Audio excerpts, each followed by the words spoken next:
नमस्कार, मी doctor Niranjan Shah. EGyan and academic solution या आपल्या यूट्यूब चॅनलमध्ये सर्वांचे स्वागत करतो.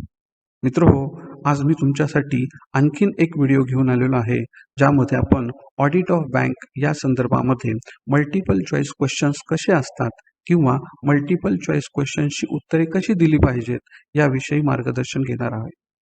मित्रहो, चला मग आपण व्हिडिओच्या माध्यमातून असे काही MCQs बघूया. पहिला क्वेश्चन आहे पहिला क्वेश्चन आहे in the year 1949 dash dash act was passed for regulating banks to control over banking transactions in India. या ठिकाणी पहिला प्रश्न दिलेला आहे. या प्रश्नाचं उत्तर आपल्याला शोधायचं आहे. या प्रश्नाचा अर्थ समजून घेणं गरजेचं आहे. 1949 साली भारतामध्ये कोणता कायदा अस्तित्वात आला की ज्या कायद्याच्या माध्यमातून बँकांच्या व्यवहारांवरती नियंत्रण ठेवण्याचं काम केलं जातं. या ठिकाणी ऑप्शन दिलेले आहेत. पहिला आहे बँकिंग ट्रान्झॅक्शन कंट्रोल ऍक्ट, हा पहिला एक ऑप्शन दिलेला आहे. दुसरा ऑप्शन दिलेला आहे बँकिंग रेग्युलेशन ऍक्ट. तिसरा ऑप्शन दिलेला आहे बँकिंग बिझनेस ऍक्ट आणि चौथा ऑप्शन दिलेला आहे बँकिंग कंपनीज ऍक्ट. या चारपैकी एक उत्तर आपल्याला शोधायचं आहे. करेक्ट उत्तर आहे बँकिंग रेग्युलेशन ऍक्ट. मित्रो, बँकिंग रेग्युलेशन ऍक्ट हा 1949 साली बँकांवरती ज्या पद्धतीचे बँकेचे ट्रान्झॅक्शन्स आहेत हे नियंत्रित करण्यासाठी कायदा संमत करण्यात आला होता. दुसरा प्रश्न पाहू मित्रहो. In the year 1949 dash dash act was passed for regulating banking business in India. आता बँकिंग बिझनेस हा कंट्रोल करण्यासाठी 1949 साली कोणता कायदा संमत करण्यात आला? पाठीमागच्या प्रश्नामध्ये असं होतं की कोणता कायदा बँकिंग ट्रान्झॅक्शन कंट्रोल करण्यासाठी किंवा रेग्युलेट करण्यासाठी अस्तित्वात आला होता. त्या ठिकाणी ट्रान्झॅक्शनच्या संदर्भामध्ये प्रश्न होता. या ठिकाणी बँकिंग बिझनेसच्या संदर्भामध्ये प्रश्न आहे. या ठिकाणी ऑप्शन काय दिलेले आहेत बघा.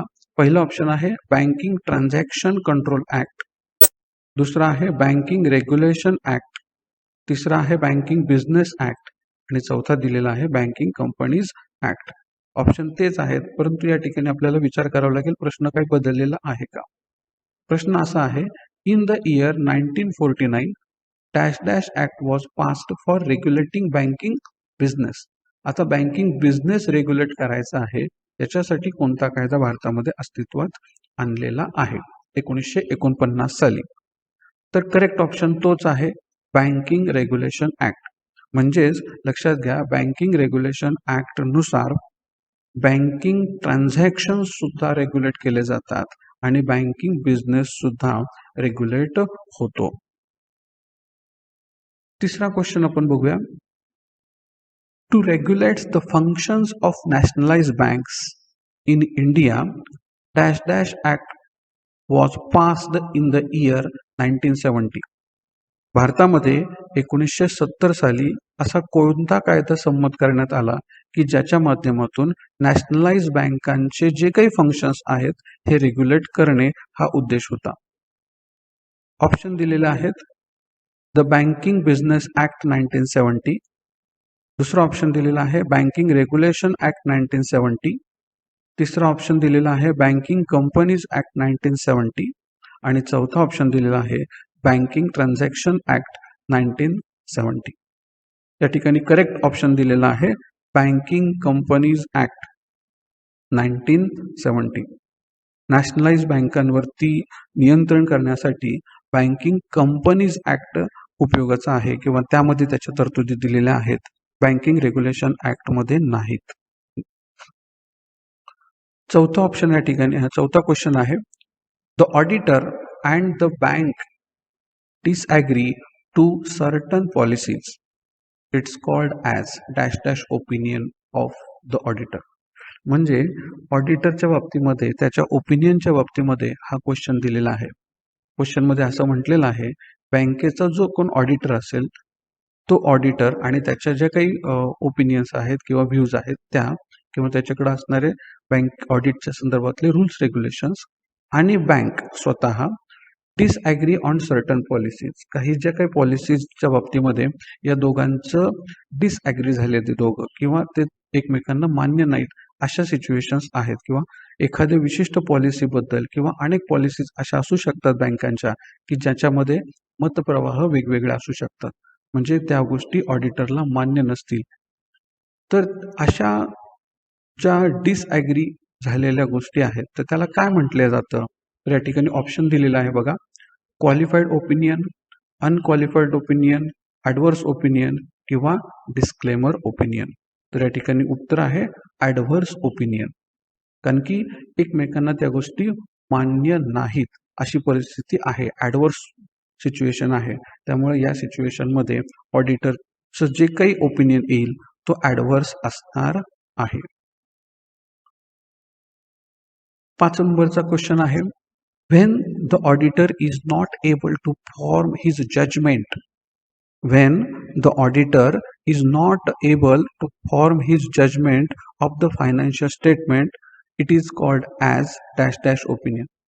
या प्रश्नाचा अर्थ असा होतो की जेव्हा ऑडिटर त्याचं जजमेंट एका विशिष्ट म्हणजे फायनान्शियल स्टेटमेंटच्या संदर्भामध्ये विशिष्ट पद्धतीने फॉर्म करू शकत नसेल तर त्याला काय म्हटलं जातं किंवा त्या ओपिनियन कोणत्या पद्धतीचा आहे?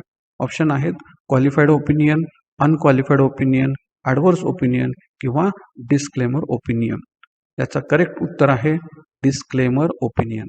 लक्षात घ्या, जेव्हा एखादं ऑडिटर त्याचं जजमेंट फॉर्म करू शकत नसेल तर त्याला काय म्हटलं जातं? डिस्क्लेमर ओपिनियन असं म्हटलं जातं. 6वा प्रश्न, the bank operating in an urban area on the basis of cooperative principles is known as. सहकारी तत्वांवरती जर अर्बन एरियामध्ये एखादी बँक ऑपरेशन करत असेल किंवा ॲक्टिव्हिटीज रन करत असेल किंवा बिझनेस करत असेल तर त्याला काय म्हणतात? अर्बन कोऑपरेटिव्ह बँक, दुसरा agriculture cooperative bank, rural cooperative bank आणि चौथा ऑप्शन दिलेला आहे कन्झ्युमर कोऑपरेटिव्ह बँक. तर या ठिकाणी करेक्ट ऑप्शन आहे अर्बन कोऑपरेटिव्ह बँक. 7 नंबरचा ऑप्शन आपल्याला दिलेला क्वेश्चन दिलेला आहे SLR स्टँड्स फॉर. SLR म्हणजे काय किंवा SLR चा फुल फॉर्म काय? Option number 1 standard liability ratio, दुसरा आहे स्टॅच्युटरी लिक्विडिटी रेशो, तिसरा ऑप्शन दिलेला आहे स्टँडर्ड लिक्विडिटी रेशो आणि चौथा ऑप्शन दिलेला आहे स्टॅच्युटरी लायबिलिटी रेशो. याचं करेक्ट उत्तर आहे स्टॅच्युटरी लिक्विडिटी रेशो. 8वा प्रश्न, what is the full form of CRR? CRR या शब्दाचा फुल फॉर्म काय? ऑप्शन काय बघू. कॅश रिझर्व्ह रेशो, दुसरा ऑप्शन आहे कॅश रेव्हेन्यू रेशो, तिसरा ऑप्शन कॅश रिक्वायर्ड रिझर्व्ह आणि चौथा ऑप्शन दिलेला आहे कॅश रेव्हेन्यू रिझर्व्ह. या ठिकाणी करेक्ट उत्तर आहे कॅश रिझर्व्ह रेशो. CRR म्हणजे काय? Cash reserve ratio. 9वा प्रश्न, the full form of C&AG is. C&AG is या शब्दाचा फुल फॉर्म काय असेल? 4 ऑप्शन दिलेले आहेत बघा. C&AG चा फुल form computer and annual general, दुसरा ऑप्शन आहे कंट्रोलर अँड अकाउंट जनरल, तिसरा ऑप्शन दिलेला आहे कंट्रोलर अँड ऑडिटर जनरल आणि चौथा कंट्रोलर अँड ऑडिट जनरल. या ठिकाणी करेक्ट उत्तर आहे कंट्रोलर अँड ऑडिटर जनरल.